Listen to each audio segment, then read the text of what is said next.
अभी कुंभ में आपने देखा होगा मौनी अमावस्या वाले दिन वापसी का टिकट लखनऊ तक का प्रयागराज से यहाँ तो 200 किलोमीटर का टिकट 56,000 रुपए था। ठीक है ना, एयरलाइंस का। ठीक है, तो इतने में तो हम लोग जो है वहाँ इंग्लैंड चले जाएं, 38,000 रुपए का टिकट। अभी तो देखिए एक नया टैरिफ लाने की बात हो रही थी कि जो है पीक आवर्स में बत्ती का रेट बढ़ा देंगे। जब आप अपने घर में अपने परिवार के साथ 9 बजे खाना खाने के लिए बैठेंगे, टीवी लगाएंगे, तो उस समय पर टीवी का रेट पता लगा 40 रुपए यूनिट चल रहा है। रात में जब आपको सोने के समय पे सिर्फ एक पंखा चलाना है तो उस समय पे 8 रुपए यूनिट। हम जो बिजली देते हैं वो नो प्रॉफिट नो लॉस पे देते हैं। सरकार का काम है कम से कम पैसों में उपभोक्ताओं को अच्छी सेवा देना। पैसा कमाना नहीं है कि हम घाटे में जा रहे हैं या हम फायदे में जा रहे हैं। हमको मुनाफा नहीं चाहिए, हम सिर्फ जनता की सेवा के लिए हैं। हमारा ये मुद्दा मेन नहीं है कि नौकरी जा रही है हमारी। हमारा मेन मुद्दा ये है कि हमारी राष्ट्र संपत्ति है ये, इसको हम दूसरे निजी हाथों में नहीं देना चाहते हैं। बिल्कुल सही बात। सिर्फ हमारी नौकरी का मसला नहीं है, ये कंज्यूमर के लिए बहुत बड़ा मसला हो जाएगा। नमस्कार, मैं आज मौजूद हूँ मध्यांचल मुख्यालय लखनऊ में, जहाँ पर आप मेरे पीछे देख सकते हैं बिजली कर्मचारी धरना प्रदर्शन कर रहे हैं, अपनी बात कर रहे हैं। आज ही संसद में योगी आदित्यनाथ ने बयान दिया कि वो बेरोजगारी का खजाना लेके आ रहे हैं, यानी रोजगार के लिए खजाना लेकर आ रहे हैं। जो बेरोजगार है उनको रोजगार मिलेगा। लेकिन इसी बीच देखिए बिजली कर्मचारी कितना परेशान है क्योंकि इनकी नौकरी पर बात आ चुकी है। तो हम लोगों से बात करेंगे और जानेंगे कि आखिर उनकी क्या समस्या है। जी सर क्या समस्या है आपकी? समस्या इस समय पे हमारे साथ साथ हमारे बिजली विभाग से संबंधित कम से कम उत्तर प्रदेश की 3.25 करोड़ के आसपास जो है 3 करोड़ 3.25 करोड़ के आसपास जनसंख्या है। और बिजली बोर्ड का सबसे बड़ा स्टेक होल्डर हमारा जो है उपभोक्ता है। जो हमारे जो उपभोक्ता हैं, जो हम लोग हैं, सेकंड हम लोग हैं क्योंकि हम लोग कर्मचारी हैं। 35,000 रेगुलर कर्मचारी और 90,000 हमारे संविदा कर्मचारी। ठीक है, जो कि दिन रात एक करते हैं। आप कोरोना पीरियड का ही अगर हवाला देते हुए तो कोरोना पीरियड में आप लोगों को घर के अंदर इसलिए लॉकडाउन कर पाए थे क्योंकि बिजली 24 घंटे हम उपलब्ध करा रहे थे। हमारे बहुत से 500 से ऊपर अधिकारी और हमारे जो है उन्होंने अपनी शहादत दी है इस कोरोना में, लेकिन हम लोगों को उसका कोई भी तमगा नहीं मिला। सर क्या आपकी नौकरी पर बात बनाई है क्या? नौकरी पूरे विभाग पे, पूरी महंगाई इतनी ज्यादा बढ़ेगी, नौकरी पे भी बात है क्योंकि प्राइवेट आएगा तो प्राइवेट आपको क्यों वो देखेगा। ठीक है ना, बहुत सारी चीजें हैं, बहुत सारे भत्ते हैं जो सरकार हम लोग को इसलिए प्रोवाइड करती है कि हम उसके लिए 24 घंटे अनवरत सेवा में रहते हैं। ठीक है ना, तो जो है ये हमें प्राइवेट नहीं देगा। प्राइवेट में आप कहीं भी देख लीजिए, आप सिर्फ प्राइवेट की ही बात कर रहे हैं तो हम लोग की नौकरी की बात। आप ये बताइए अभी कुंभ में आपने देखा होगा मौनी अमावस्या वाले दिन वापसी का टिकट लखनऊ तक का प्रयागराज से यहाँ तो 200 किलोमीटर का टिकट 56,000 रुपए था। ठीक है ना, एयरलाइंस का। ठीक है, तो इतने में तो हम लोग जो है वहाँ इंग्लैंड चले जाएं, 38,000 रुपए का टिकट है। बिल्कुल सही बात। तो यही होगा कि आपके पास जिस समय पे दिवाली और होली का त्योहार होगा, जब आपको पीक आवर्स में बत्ती की आवश्यकता होगी। अभी तो देखिए एक नया टैरिफ लाने की बात हो रही थी कि जो है पीक आवर्स में बत्ती का रेट बढ़ा देंगे। जब आप अपने घर में अपने परिवार के साथ 9 बजे खाना खाने के लिए बैठेंगे, टीवी लगाएंगे, तो उस समय पर टीवी का रेट पता लगा 40 रुपए यूनिट चल रहा है। रात में जब आपको सोने के समय पे सिर्फ एक पंखा चलाना है तो उस समय पे 8 रुपए यूनिट। सर बिजली विभाग में आने से पहले भी आप प्राइवेट इन जॉब कर रहे थे क्या?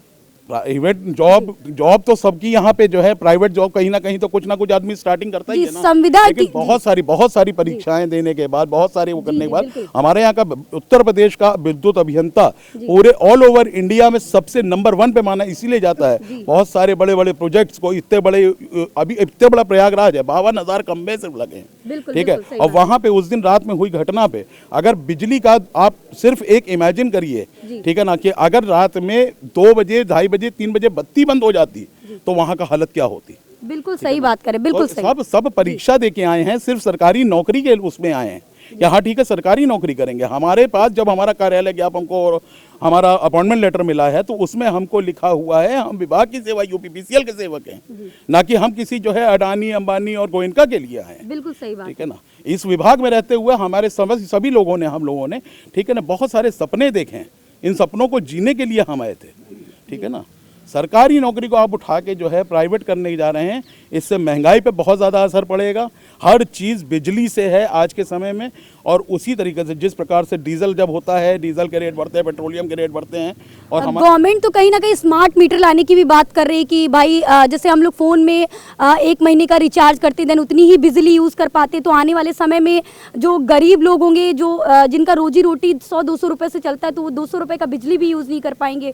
तो स्मार्ट मीटर की योजना आ रही है, इस पर क्या कहेंगे?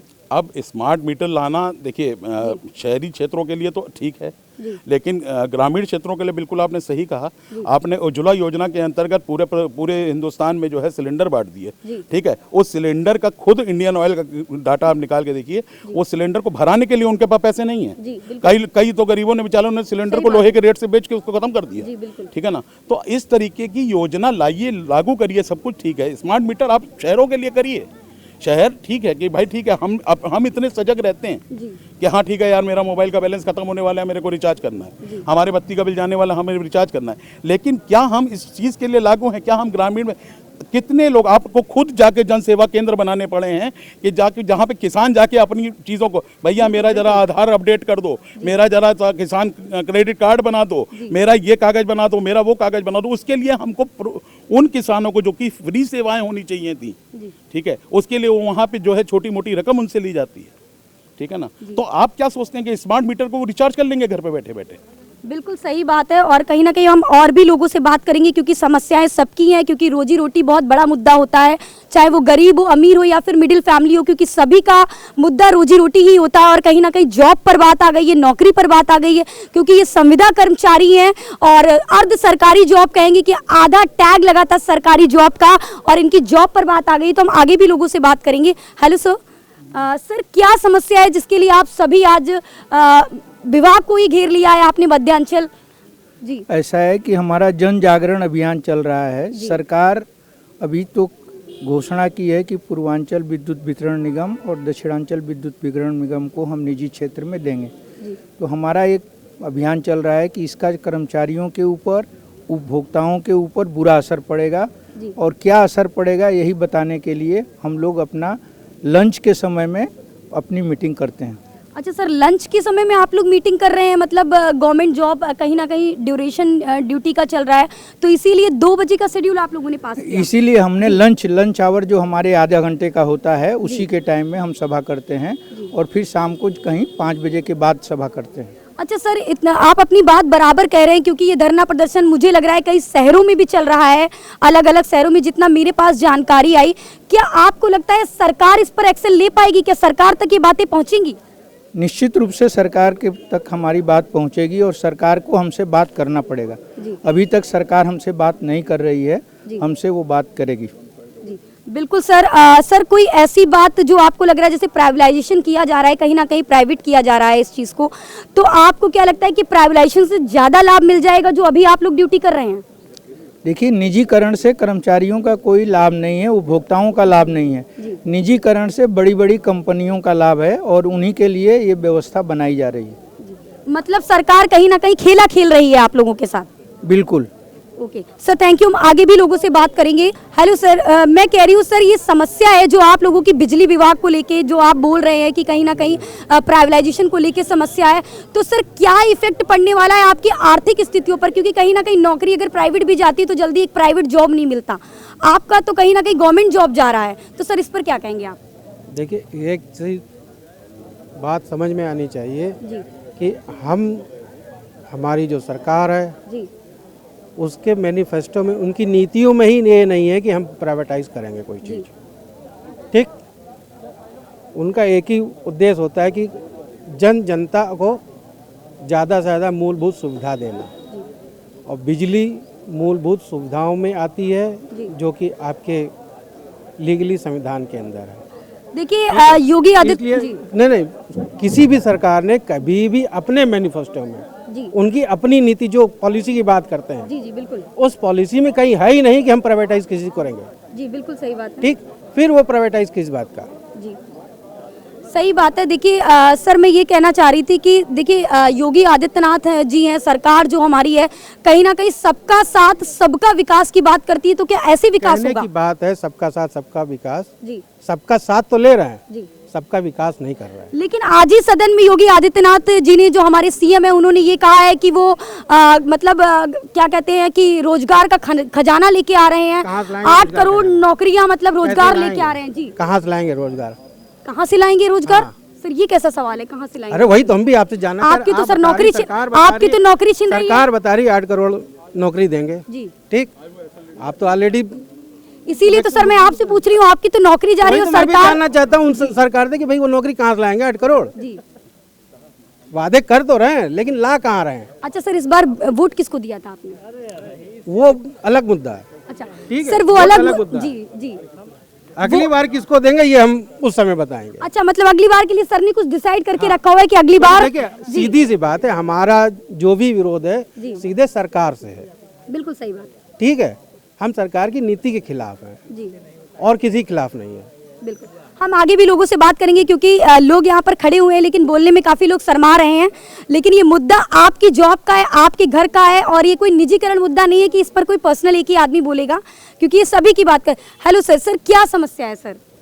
देखिए समस्या बहुत विकराल है जी और हमारा मुद्दा सिर्फ हमारी नौकरी नहीं है। जी एक विभाग जी जिसको बुनियाद से बनाया गया जी और इसको यहाँ तक खड़ा किया गया, जी इसमें हमारे पुराने कर्मचारियों का बहुत योगदान है। जी तमाम कर्मचारी, आप पत्रकार हैं, रोज़ आपको रिपोर्ट मिलती होगी बिल्कुल सही बात। कि कोई खंबे से आदमी टपक गया, किसी को करंट लग गया, मर गया, जी ठीक है, तब जाके ये विभाग खड़ा हुआ है। जी मैं निजीकरण का विरोधी नहीं हूँ, आप निजीकरण कीजिए, लेकिन उनसे उनको लाइसेंस दीजिए केवल, और उनसे ये कहिए कि बिजली घर उत्पादन निगम से लेके वो अपना बिजली घर लगाएं, अपने खंभे लगाएं और कंज्यूमर के घर तक खंभा लगाएं। फिर कंज्यूमर के पास ऑप्शन होगा कि वो हमसे बिजली लेगा या आपसे बिजली लेगा। जी सर, कितने समय? उनका काम सिर्फ पैसा कमाना है। जी हम जो बिजली देते हैं वो नो प्रॉफिट नो लॉस पे देते हैं। जी सरकार का काम है कम से कम पैसों में उपभोक्ताओं को अच्छी सेवा देना, पैसा कमाना नहीं है जी बिल्कुल। कि हम घाटे में जा रहे हैं या हम फायदे में जा रहे हैं। हमको मुनाफा नहीं चाहिए, हम सिर्फ जनता की सेवा के लिए हैं। एक छोटी सी मिसाल है कि अगर एक रोडवेज़ की बस जा रही है, उसमें 10 सवारियां भी हैं, तब भी रोडवेज़ की बस अपने टाइम पर जाएगी। जी लेकिन अगर कोई प्राइवेट बस है, जब तक उसमें 10 सवारियां खड़ी हुई नहीं होंगी तब तक वो आगे नहीं जाएगा। आगे भी ये भुर भुर करता रहेगा, वो आगे बढ़ेगा ही नहीं वो जब तक 10 सवारियां नहीं होंगी। जी ट्रेन है, ट्रेन अगर खाली होगी तब भी वो अपने टाइम पर जाएगी, इसलिए कि जो सवारियां बैठी हुई हैं उनको दिक्कत ना हो। हम अगर अभी बिजली दे रहे हैं तो हम उन इलाकों में बिजली देते हैं जहाँ पर से हमको रेवेन्यू कम आ रहा है, लेकिन तब भी हम वहाँ बिजली देते हैं कि वहाँ पे हमारे कोई अच्छे कंज्यूमर हैं जो पेमेंट कर रहे हैं। लेकिन निजीकरण का ये मुद्दा बिल्कुल वो ख़त्म हो जाएगा। ये उनका काम सिर्फ पैसा कमाना है, सिर्फ पैसा कमाना और सिर्फ पैसा कमाना है। सर, कितने समय से आप जॉब कर रहे हैं इस विभाग में? लगभग 30 साल से ज़्यादा हो गए। 30 साल से ज्यादा हो गया। और सर ये बात आपको कब पता चली कि अब नौकरी जाने वाली है? नहीं, नौकरी जाने वाली की बात तो अलग है। जी हमारा ये मुद्दा मेन नहीं है कि नौकरी जा रही है हमारी। अच्छा, हमारा मेन मुद्दा ये है कि हमारी राष्ट्र संपत्ति है ये, इसको हम दूसरे निजी हाथों में नहीं देना चाहते हैं। बिल्कुल सही बात। सिर्फ हमारी नौकरी का मसला नहीं है ये, कंज्यूमर के लिए बहुत बड़ा मसला हो जाएगा। उनको बिजली दुगने तिगने दाम पर मिलेगी, जी महंगी हो जाएगी, कहीं बहुत ना महंगी हो कहीं। जाएगी। बिल्कुल सही जब बात। बिजली महंगी होगी तब दूसरी चीज़ें महंगी होंगी।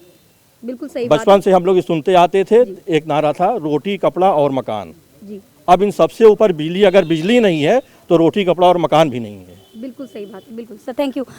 जैसा कि आपने देखा कि ये जो धरना प्रदर्शन चल रहा था वो बिजली कर्मचारियों का चल रहा था, और इस बात को लेके चल रहा था कि उनकी जॉब पर बात आ गई और निजीकरण यानी प्राइवेटाइजेशन किया जा रहा है उनकी जॉब्स को, सरकारी चीज़ों को। और देखिए कहीं ना कहीं अगर ऐसा है जैसे रेलवे प्राइवेट कर दिया जाएगा या कर दिया गया है कहीं ना कहीं, तो ऐसे जो कहीं ना कहीं ये बिजली है वो भी प्राइवेट कर दी जाएगी, तो लोग इसका लाभ कैसे उठाएंगे? क्योंकि प्राइवेट चीज़ें तो बहुत ज़्यादा महंगी होती है। तो सरकार पर जो भरोसा, अगर सरकारी चीजें हर एक चीज प्राइवेट हो जाएगी तो क्या होगा? लोगों का यही मुद्दा था, और देखते हैं कि सरकार क्या वाकई इनकी मांगों को पूरा करेगी, इनकी हर बात को सुनेगी, या उस पर क्या आगे सरकार का फैसला होगा, हम देखेंगे। मैं बरका त्रिवेदी, कैमरा पर्सन रोहित के साथ, लखनऊ से।